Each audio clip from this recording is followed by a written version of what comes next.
So it's my pleasure to be talking this afternoon with Dorothy Anderson, one of the original members of the Land Conservation and Development Commission. It's September 18th, 2013, 40 years after the passage of Senate Bill 100 in 1973. It's a pleasure to talk with you. So we want to gather as much information as we can from the folks who were actively involved in helping to get this program started, both to document what you were thinking, what you were doing, what others were doing way back then, but also get your thoughts on how the program has evolved over time. So I have a set of questions, and please, anything and everything that you think is relevant to this topic of... Because you can edit out. Yes, thank you. Okay. As an LCDC commissioner, what did you hope personally to accomplish in carrying out Senate Bill 100, and in particular through the statewide planning goals? Okay, well, I think it's best to explain my background, because as soon as my husband and I moved to Oregon in 1957, I immediately joined the League of Women Voters. And the League at that time was putting a lot of effort and study into the problems of urban growth, because this was a period when we had a lot of people moving to the state, and they were settling down too often on the agricultural land outside of city limits. And so the League had several statewide studies, one of which I chaired, looking at the problem from different points of view and what to do about it. And in Senate Bill 10, in 1969 legislative session, it dealt specifically with the problem of counties not having plans and zoning. I was also on the 1990 Plan Advisory Committee for the Eugene-Springfield metropolitan area, where we developed our long-range plan, and we came right up smack against that problem of the counties not paying any attention to what was going on outside of the city limits. So by the time you had Senate Bill 10 and following Senate Bill 100 in 1973, I was by then the lobbyist for the League of Women Voters and was very much in favor of the idea of Senate Bill 100, and had actually participated in Governor McCall's, I think it was a 3-day land use conference that he held in November of '72, and I was one of the panelists. So I was raring to go, the League of Women Voters was raring to go, so we really worked very hard to have that bill passed in the legislature. Our main emphasis was citizen involvement, because we were very determined that citizens should be involved in every aspect of the planning process, because if they weren't, they wouldn't be participants, they wouldn't understand what was going on, and so our big thing was to be sure to have the Citizen Involvement Advisory Committee. We also were particularly concerned with air pollution, water pollution, natural resources, the protection of agricultural land, the resources that the state had. So that by the time I was appointed to LCDC, I was very much already in favor of Senate Bill 100 and very much wanting to see that it would work.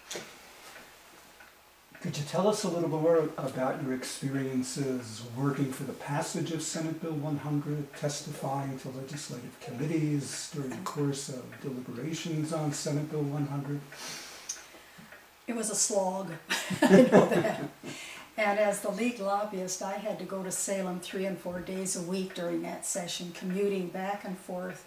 Some hearings, of course, would start at 8 o'clock in the morning, many of them would go late at night. And I don't know why my husband didn't leave me at that time. He learned to do some cooking during that period. Actually, it's contentious as it was. There were so many that were strongly supporting it. We weren't alone. I mean, we had the Oregon Environmental Council, you had other groups that were working for the same purposes we were working for.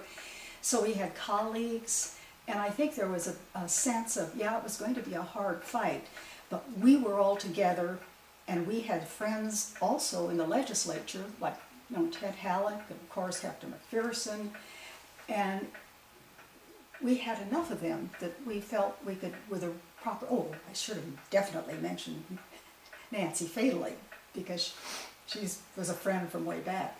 So we had all of these people to work with, and just kept pushing and pushing and pushing until we got it through.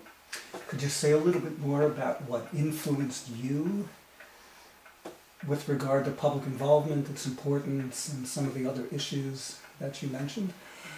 As far as I'm concerned, as I said, it was the league experience, and also the fact that the league all along has been, you have to educate citizens. We started out primarily as a voter service organization, where we would go around and explain to the voters about all the ballot measures that were on the ballot, so they would understand what was involved and be hopefully better voters, because they understood the issues.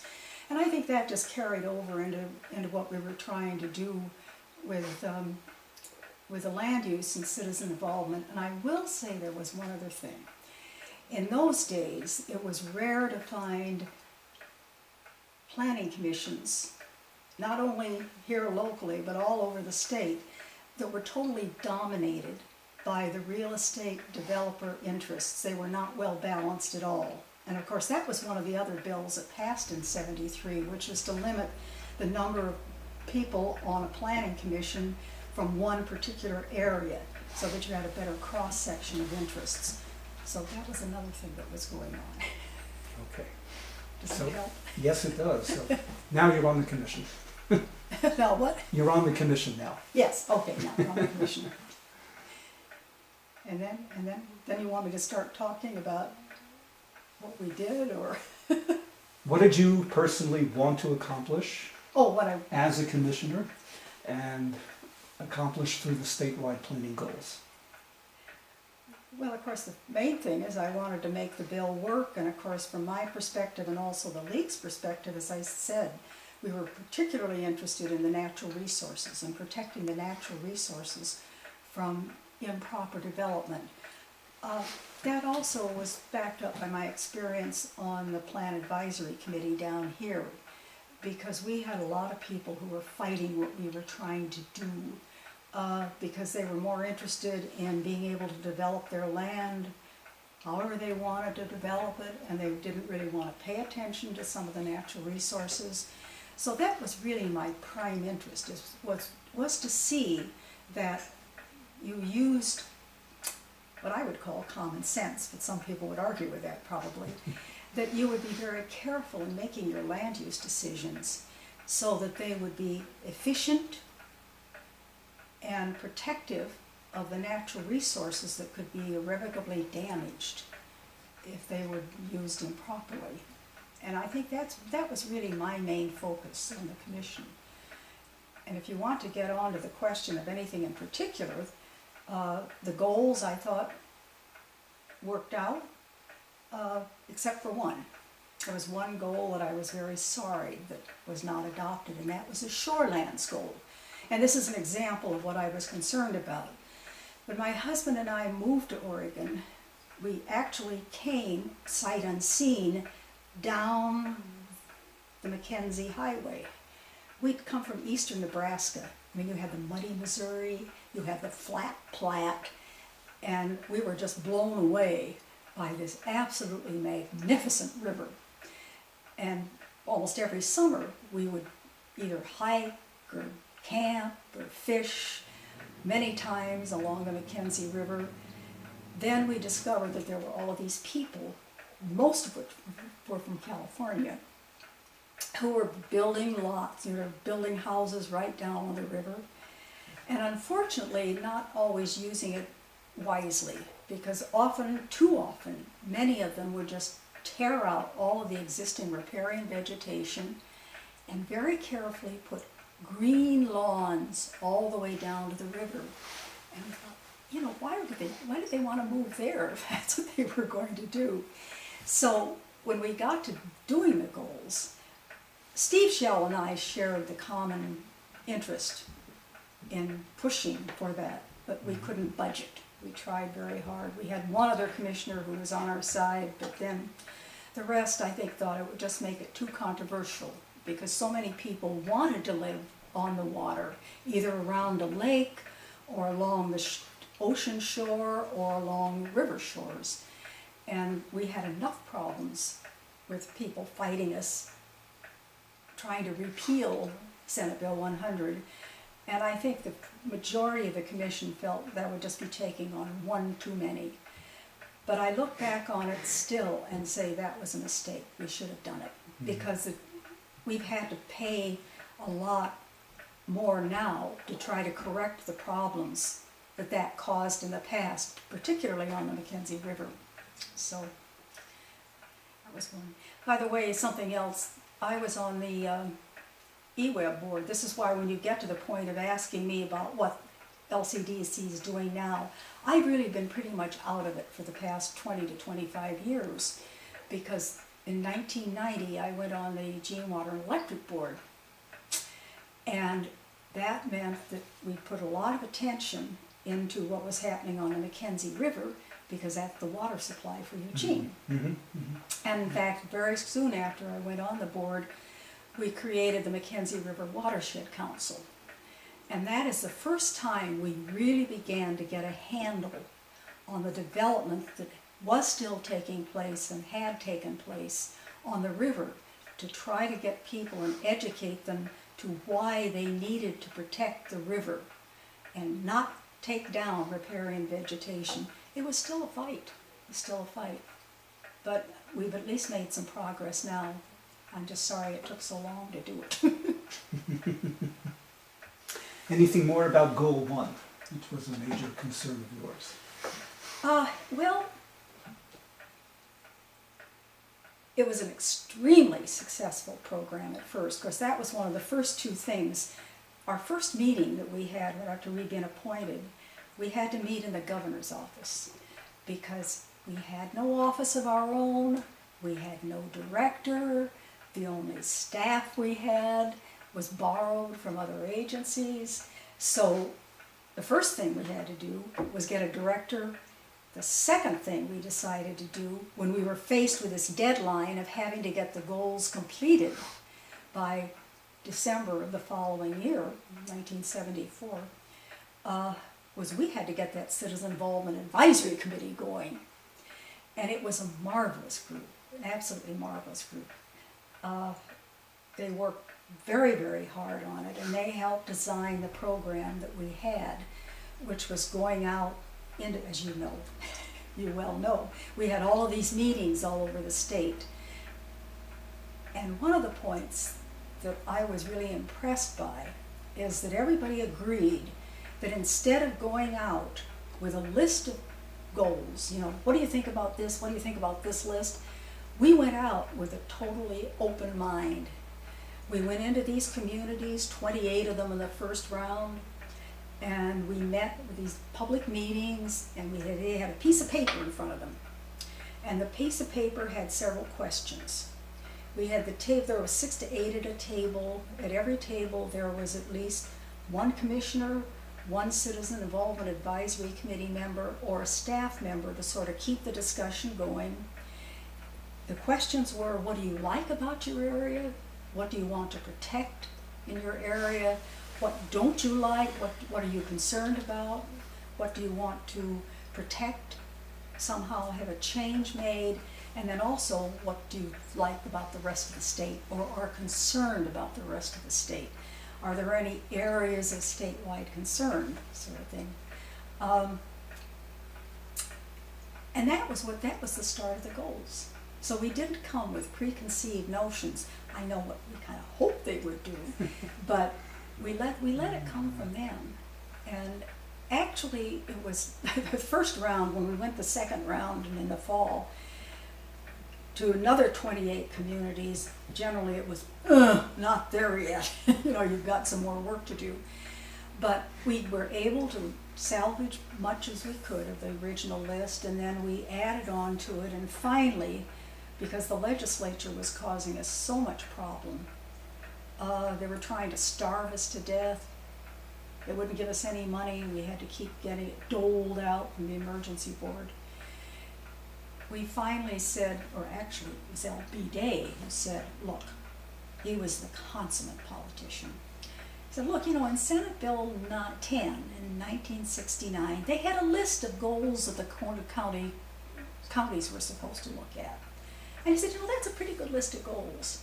And the legislature can't gripe because they adopted those goals in Senate Bill 10. So we basically went back to them and made some additions, and we left one off. And I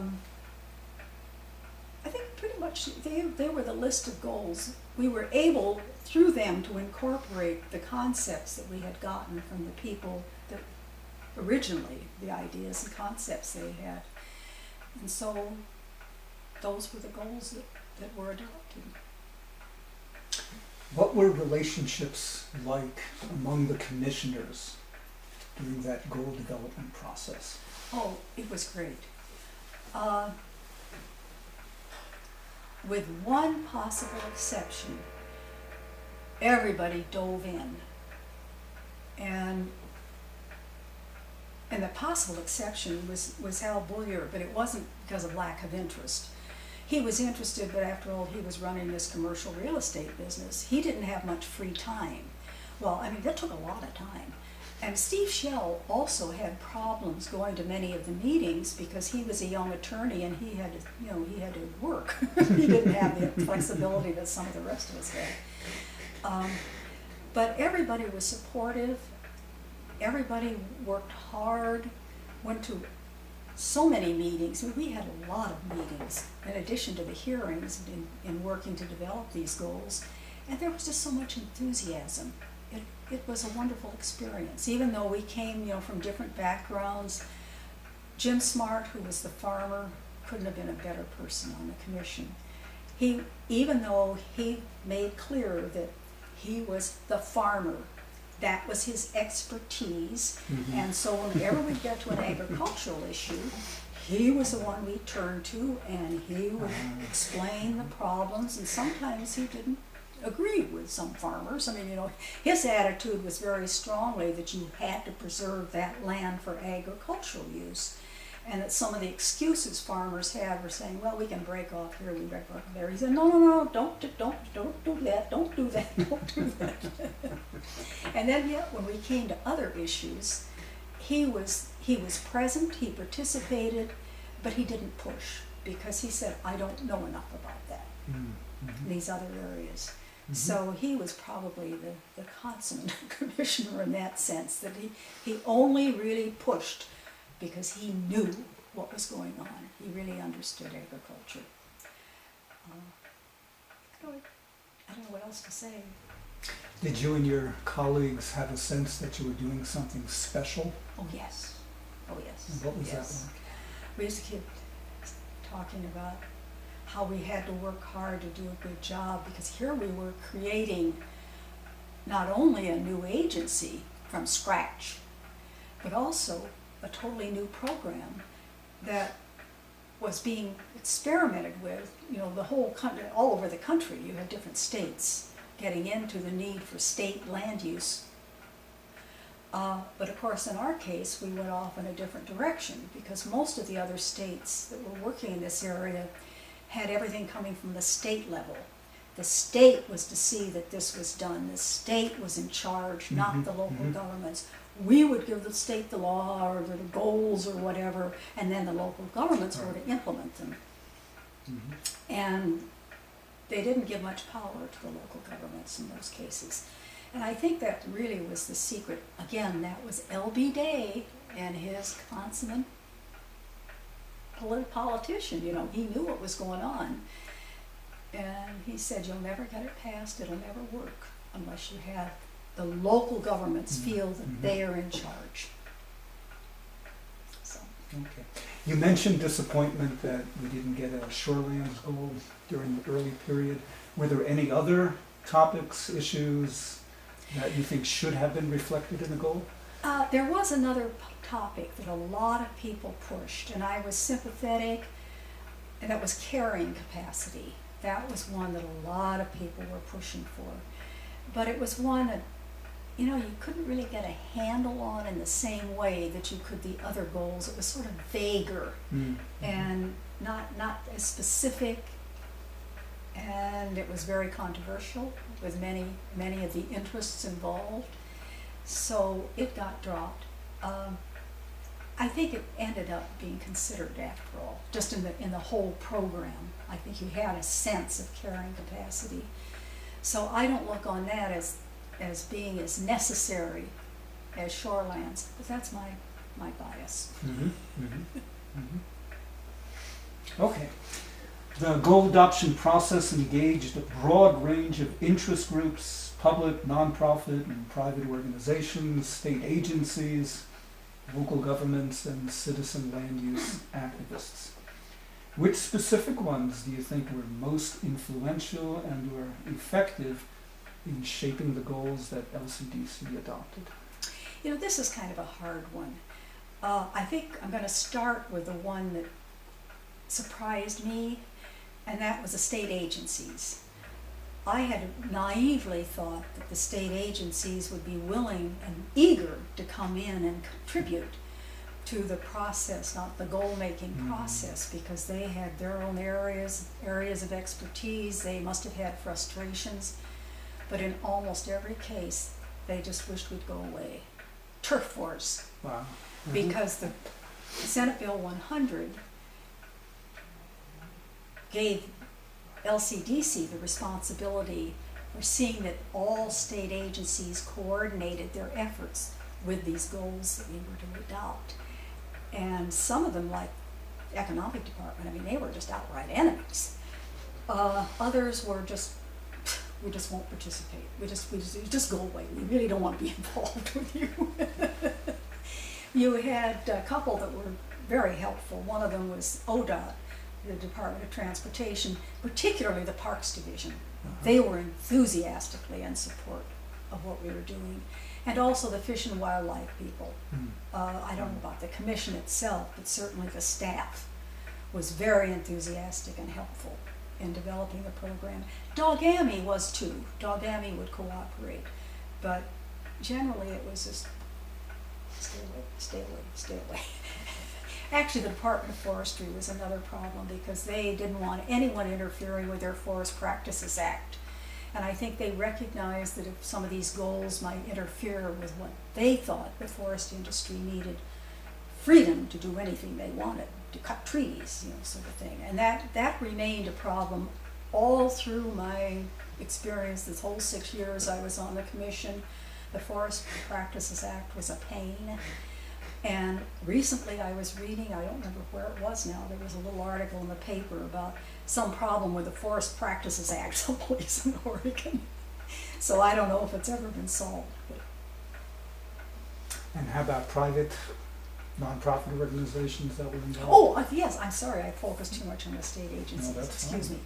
Oh, definitely. We had a lot of organizations. Oregon Environmental Council, of course, was right there all the time. We had a lot of people representing other environmental organizations. The Wilderness Society, we had a young gal who was following us very closely and pushing for the protection of wilderness areas. So you had a lot of these people. Also, as far as being influential, even though I sometimes didn't agree with everything they wanted, the Associated Oregon Industries, one hand they were really trying to get rid of us, but on the other hand, they recognized that they needed to play a role, and they made very clear what might cause real problems for them in the goals and what wouldn't. That was helpful. It was very helpful. The only two organizations that I had real problems with, I'm going to pick another one on the other side. Fred Van Atta was the lobbyist for the statewide home builders, and he was persistent, never let go. He kept arguing. He'd never accept no. He just kept arguing, but he was really very effective. I think he played an effective role, even though at times he wanted to say go away for a while. The Portland home builders were much more supportive. the program. I think they recognized that in the long run, these goals were going to be helpful to the building industry because they wouldn't have to fight wars all the time. Once they knew that where the planning and where the facilities were going to be, it made it easier for them to figure out where that was best for them to build. However, the realtors never understood that. And the realtors, their testimony, the board of realtors, I think it was, their testimony was never very helpful. It was just very, very negative. They didn't have any suggestions. They just said, we don't want you. We don't want you. And the other was, I can't remember the name, the Western Trade Association. Does that ring a bell? Something like that. And I remember there were these two guys, I called them Tweedledum and Tweedledee. They kept showing up at all of our meetings, and again, pure negative. Never anything that was positive, never any specific suggestions for what might be changed. It was just, get out of our hair, leave us alone. So that, except for those few, but most people, really, the sand and gravel people, for example, they were very helpful in what should be addressed in the goals. I found them helpful. It's an industry you can't ignore. So I learned a lot from all of these different interests that testified, and I know it helped me in finally deciding what I thought should be in the goals.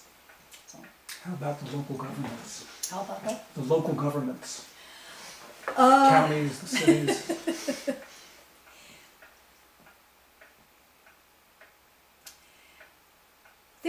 I think again there was a certain turf war. For example, I had a major problem with my City of Eugene people because they just said, trust us, we'll be okay. They didn't really fight the goals. I think the problem came more in the acknowledgement of the plans than it did the goals. So I think most of the governments really said, okay, we're not sure, we may have problems with you later, but basically we like the idea of the program. There were parts of the state.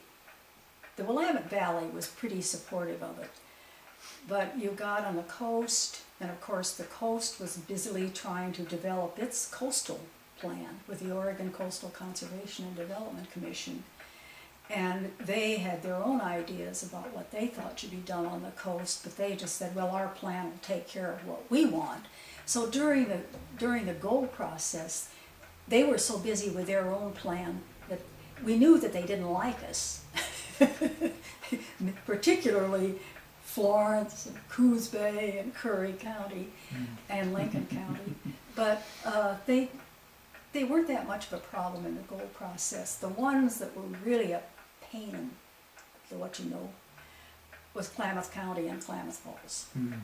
That was one that it was a problem all during the process. They were very, very negative about the whole thing. That was the days of the posse comitatus, where they had these armed guys that would go around and take care of people that they didn't agree with, sort of thing. They were pretty much under control by the time we got in our planning part, but they had been extremely active in the past until the state police cracked down on them. But generally wary. That probably gets around to when we went around in the goal process, when we went around afterwards. But I was going to look something up. I don't know if I can find it.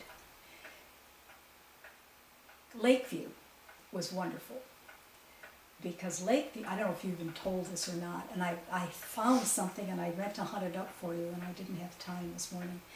They first sent us a letter, very formal, signed, the logo, City of Lakeview, signed by every one of the city councilors, announcing that they requested to be exempt from the dictates of LCDC, that they could very well handle their own business, and they just went through this fairly formal statement.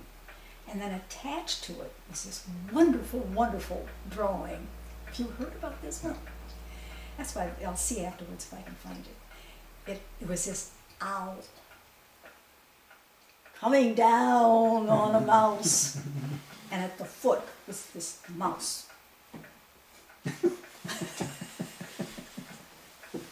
And yet when we went to Lakeview and actually visited them, they were very nice, and I must admit, I had to feel that they didn't really need us. You know, there's not much around that area. It's very open. It's ranch country, and they had taken one area with geothermal activity and built a whole bunch of greenhouses where they took the heat from the geothermal to grow all kinds of things like tomatoes that no way with their short growing season could they get otherwise.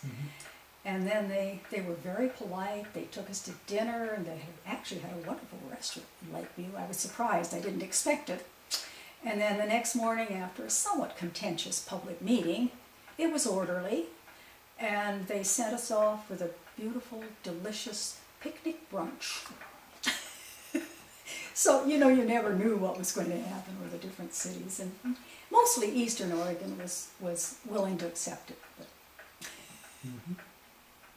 except for Klamath County. Okay.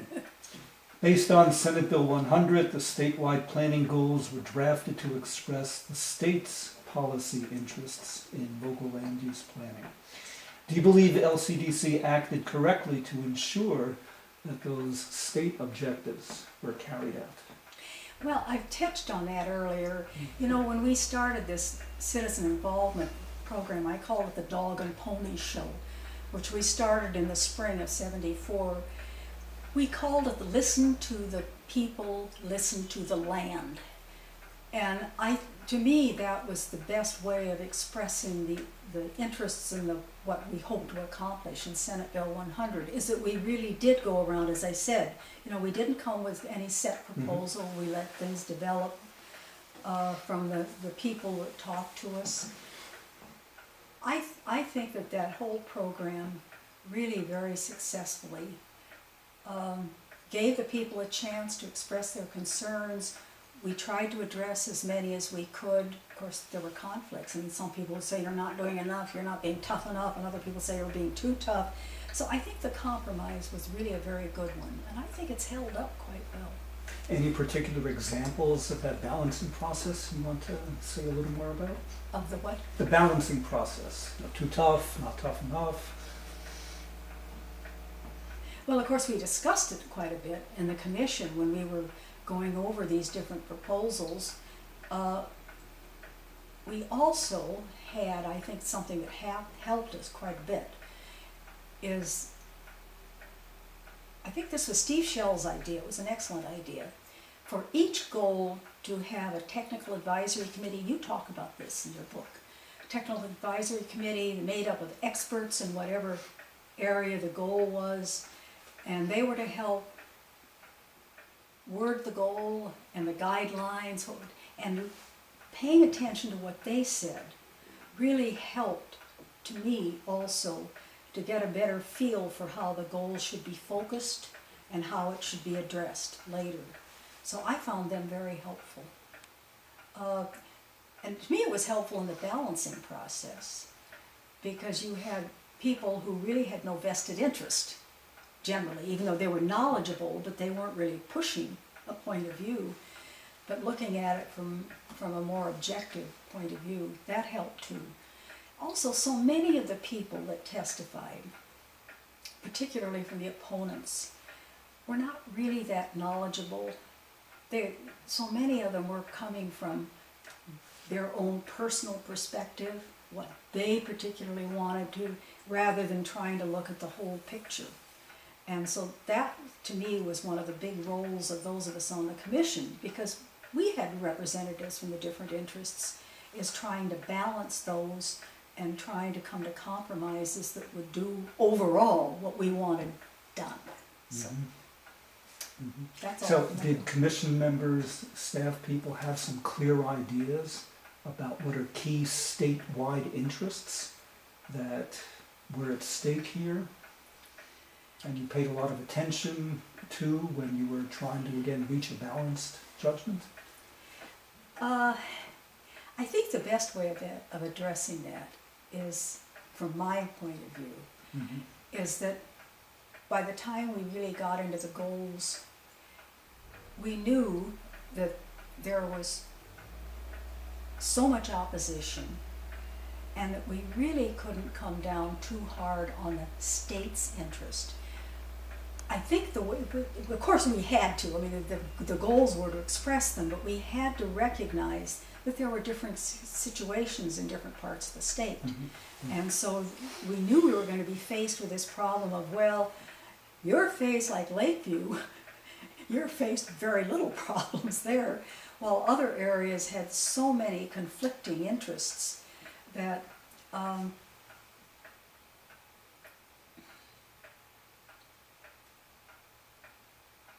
was something else, Charles, I lost my thought there, because there was something else. The state's interest, oh, I know what it was. The sort of release valve for that came from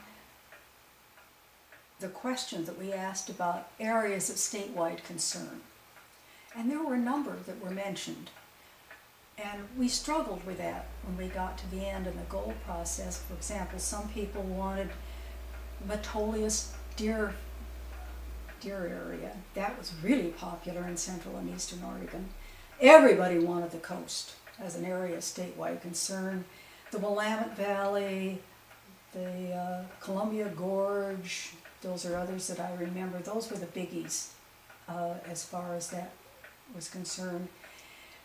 But again, we were afraid to get into it because there was so much opposition. We didn't know if we were going to live more than 2 years. We were on the ballot in 74, 76. Every time we turned around, we were fighting a ballot measure too, as well as the legislators, some certain legislators. So it just seemed like it was too dangerous an area to get into, that we better just stay away from that statewide control. It was solved to a certain extent by saying at the, when we were finishing up the goals and looking at what was left over, so to speak, the Metolius Deer Range we never knew what to do with. The Columbia Gorge involved another state. That was getting way too complicated.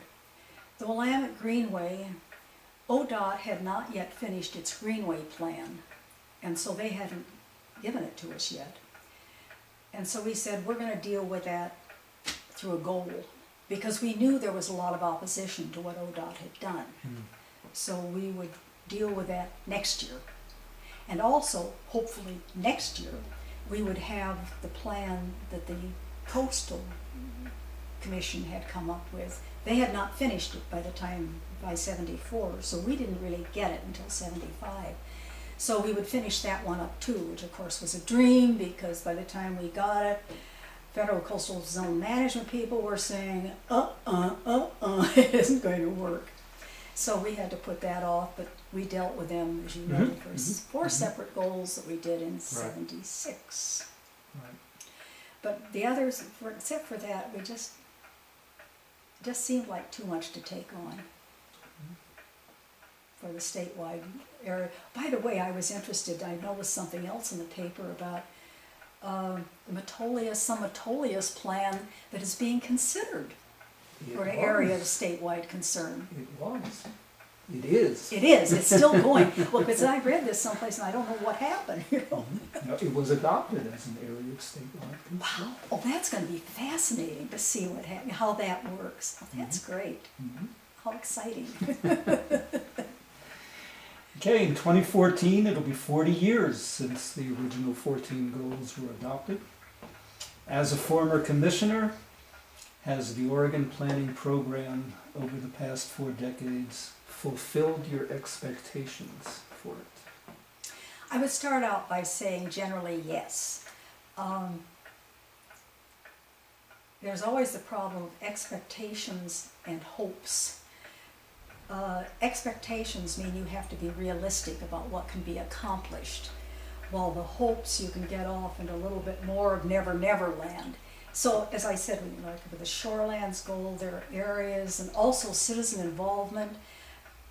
they've had to pull back to a certain extent on it. I think for understandable reasons, money for one thing.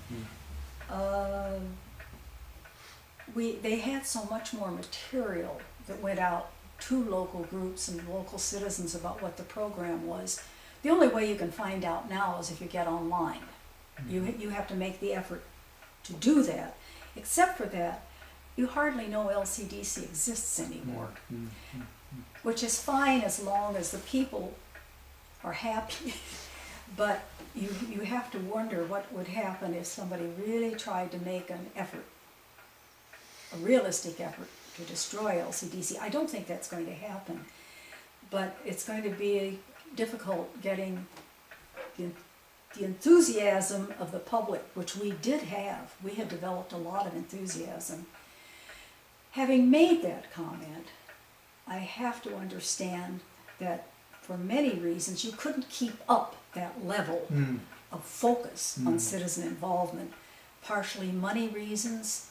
Another thing is local governments are not doing as much with citizen involvement as they used to. I've seen even here, there's much less citizen involvement than there had been.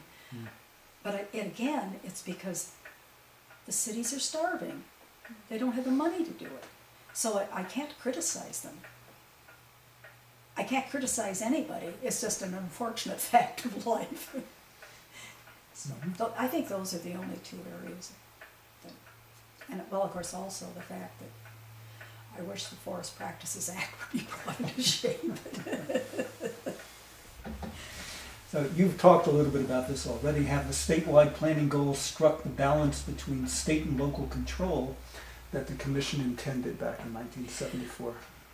One of the things that really pleases me is the shift in emphasis that has been made. When I was on the Planning Commission, or on LCDC, I did not go off until, well, it was before the acknowledgement process was complete. And as long as you had that acknowledgement process going, the whole emphasis really had to be on the reviews of plans, on working with local governments to get them to do the things they wanted to, well, we wanted them to do, but they often did not want to do. And we were having all these fights, even Lane County. You know, Lane County lasted long past long past, because I went off in '79. And in fact, I remember I went back working with the League of Women Voters and going before LCDC and saying, now you got to hang tough with Lane County. Klamath County was, I don't know if it ever got its plan, it did get its plan adopted, but it was a real struggle. Curry County, there were a lot of them that were still struggling. As long as that process was going on, it was really impossible for DLCD to do what we all had hoped we could have done way back when, and that is assisted local governments in providing them with inventories, information they really needed to make intelligent decisions. It just couldn't be done. Now that's what LCDC, I gather, is focusing on now, from what I've seen on the web, is they're really focusing on all of these model codes and educational materials to give suggestions to local governments and how they, the local governments, might address problems in their areas. And so I think it's great. I think that shift has been working pretty well. I haven't talked to anybody who has said, oh, you know, we don't like this, we don't like that. But just from my view from here, since I haven't been really following LCDC for over 20 years, I'm impressed. I really am. Okay. How do you think Oregon's land use program in 2013 compares with what was envisioned 4 decades ago? I know you've said that you haven't really been following it that closely for a while, but again, generally speaking, looking back over the 40-year period. I think it has, and part of it is because we finally accomplished something that I had at least envisioned from the beginning, and that is it's a collaborative process, that everybody works together to accomplish something, and that certainly was not the case when I was on the commission. because there was just so much contention and so much conflict, pulling, because the local governments wanted to be able to do things, and we'd say, well, no, from the statewide perspective, you shouldn't be doing this, or your plan should address that. And I think getting over that and getting into a collaboration with everybody agrees it's important that we address these goals, because it will be better in the long term for the state in directing how it grows. Maybe I'm looking at it with too much sunshine, but I think it's come very close to doing that, and because they are focusing obviously much more on collaboration instead of you have to do this to meet the goals. Mm-hmm. Mm-hmm. So. Anything else? Any particular moments that stand out for you that you'd like to talk about? Well, I talked about one of them, and that was Lakeview. Yes. That was really a big moment. There was also there were some interesting moments, like the time that we were having a work session in the Capitol, and suddenly we had to empty out the whole Capitol. Fortunately, the legislature was not in session because of a bomb scare. I still think it was a hoax. I think we all thought it was a hoax, but we still had to go out while the state police came in and checked to be sure that there wasn't a bomb. There was when we had a hearing in the fairgrounds in Douglas County. We were told we couldn't leave during the day. It was a daytime hearing, that we couldn't leave until somebody had checked on a sniper up in the hills above the fairgrounds. Wow. Again, it could have been a hoax or a misunderstanding or something, so we had to sit there for a couple of hours while they checked that out. Mm-hmm. The hearings along the coast were very, very contentious. The one that I remember very, very clearly is in Brookings, when we met in this small city council chamber, and we sat where they sat. It was a very simple room, not a particularly large room, and we were sitting sort of up against some windows where the city council sat. The room was absolutely packed full of people. They were even standing behind us, between us and the windows, and they were almost all violently opposed to what we wanted. It was a pure, go away, leave us alone, we don't want it kind of thing. During a break, one man who was sitting in the front row, and he was very quiet, and I think he was actually supportive of what we were doing, but he came up and leaned over and said, I think you'd better get the state police to escort you out of town. Here they shoot first and think later. So we thought he was, probably not likely, but we did pass the word along, and sure enough, by the end of the meeting, there was a state policeman, with a holster of gun, just standing at the door, making himself obvious. There was no problem. There was no problem at all. But it's still, he sort of hated to have something get that contentious, where people felt that strongly about it. And then, of course, going back to Florence, we were heading up from Curry County and Coos County to Florence, and there was LBJ hung in effigy. And the other thing I remember about Florence is they were very nasty down there. They put us for the hearing, I think it was one of the final hearings, they put us in this weird auditorium. I think it was a school auditorium. And there was this little space on the floor where we sat, and then rising above a steep tier of seats. Not, they didn't stretch out this way, it was up this way. So we were down in a pit with all of these people jammed full of seats, not liking what we were doing at all. It was a little disturbing, it really was. It was, it sort of felt as though this isn't the way Oregon should be. We should be more friendly to each other, but we survived. I think they got a lot out of their systems by doing things like that. Right. Well, how did such an atmosphere affect relations between commissioners and staff? relationships among the commissioners? The fact that there was often such hostility.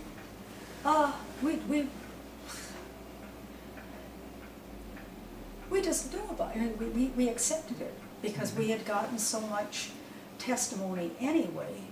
I don't think it affected. I don't think it affected the commissioners at all, in the sense that we had to sort of look beyond that to what our main job was developing the goals. The staff, of course, they were young, you know, they just accepted it. And we all worked, in those days, we worked so closely with the staff.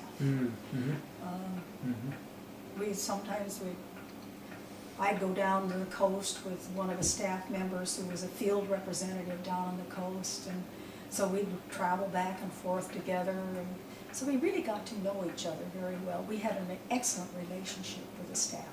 It was much closer than it usually is, and I think it was because we were all so focused on this very contentious situation. Right. So I don't think it affected it at all. How about 1,000 Friends and its impact? Oh, God. You know, I should have thought 1,000 Friends when you were talking about influence. Somehow I almost had the feeling that they were also a member of the commission, because they were there constantly. And they testified regularly. We were so much in sympathy with much of what they wanted. So there was not, and they were writing us all the time, you know, sending us written communications. They definitely, I'm ashamed of myself for not having mentioned this, I'm a member of the 1,000 Friends too. And were you then? What? Were you then? You know what's funny, I decided that it was better for me not to join until after I went off the commission. I just felt it wasn't proper or appropriate for me to do that. But as soon as I got off the commission, I joined, and I've been a member ever since. And very supportive of what they've been doing. So yes, they were extremely important in that whole process. And they were ones that I think were most effective with the commissioners, like Dick Jervis, the sort of the lumber guy. Trying to think, of course, there were times when, what other commissioners? Al Bullier, probably Dick Jervis and Al Bullier both, because they were the two that were much closer to and sympathetic with the Oregon industries and those who wanted to have as much control over what they did as possible, and they were the most sympathetic. And 1,000 Friends would never let them get too sympathetic, because they always came back with testimony explaining, now if you do this, this might happen, so you better just keep the situation so you can have some say over what can and cannot be done. And in the end, it all worked out. I think it worked out. You're getting a very personal viewpoint. That's the whole point of this. Anything else? I can't think of anything. I'll see if by any chance that Okay. Lakeview thing is over there. Oh, and did you ever see the T-shirt? LB's shirt? No, I never saw an LB t-shirt. Okay, I'll go upstairs and go through. I'll go upstairs and bring that down and show it to you also. I'm just hoping that one thing is over here. I was looking for it upstairs and I couldn't find it. But I know where the shirt is, because I talked to the Oregon Planning Institute last week. They wanted me to talk about some of the early days of LCDC, and so I showed them the shirts. I know I have that. Okay, well, thank you very much. Thank you. It's been great to have your recollections Well, about this. it's been sort of fun, as I said. Suddenly, after getting my brain back into this stuff, it's been a long time. Yes. So it's been Okay. fun.